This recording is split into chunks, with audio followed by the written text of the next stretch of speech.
দাজ্জাল কি আসলে? সে তো একটা ব্যক্তি হবে, কিন্তু দেখেন ওর সিস্টেম কিন্তু অলরেডি ডেভেলপ করে ফেলছে।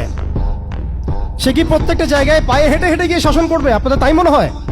সে প্রত্যেকটা জায়গায় তার এজেন্টদেরকে বসাবে, এটাই বাস্তব। ওমর রাদিয়াল্লাহু আনহু মদিনা থেকে পুরো বিশ্ব শাসন করেছেন, তিনি কি প্রত্যেকটা জায়গায় পায়ে হেঁটে হেঁটে গিয়েছেন? এটা কি পসিবল?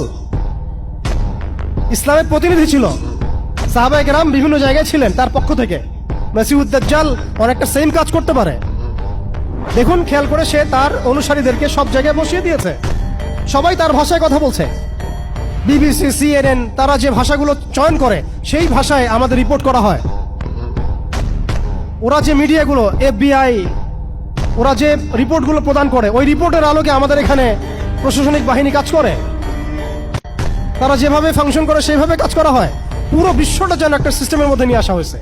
এটাই হচ্ছে একটা দাজ্জালীয় ওয়ার্ল্ড অর্ডার।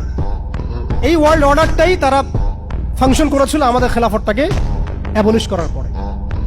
এই কারণে আমাদের এখানে প্রশ্ন উঠতেছে যে উম্মার পুনর্গঠন কেন দরকার, কিভাবে সম্ভব? আগে আমাদেরকে বুঝতে হবে যে কোন জায়গায় আমরা চলে আসছি, কোন জায়গা থেকে। এখন কি আমাদের ঈর্ষা হচ্ছে না যে আমরা কোন জায়গায় ছিলাম? এখন কি আমাদের খারাপ লাগছে না যে আমরা আসলে কোন জায়গায় ছিলাম, আজকে কোন জায়গায় আছি? আমরা কি বুঝতে পারছি আমরা কোন জায়গায় আসছি?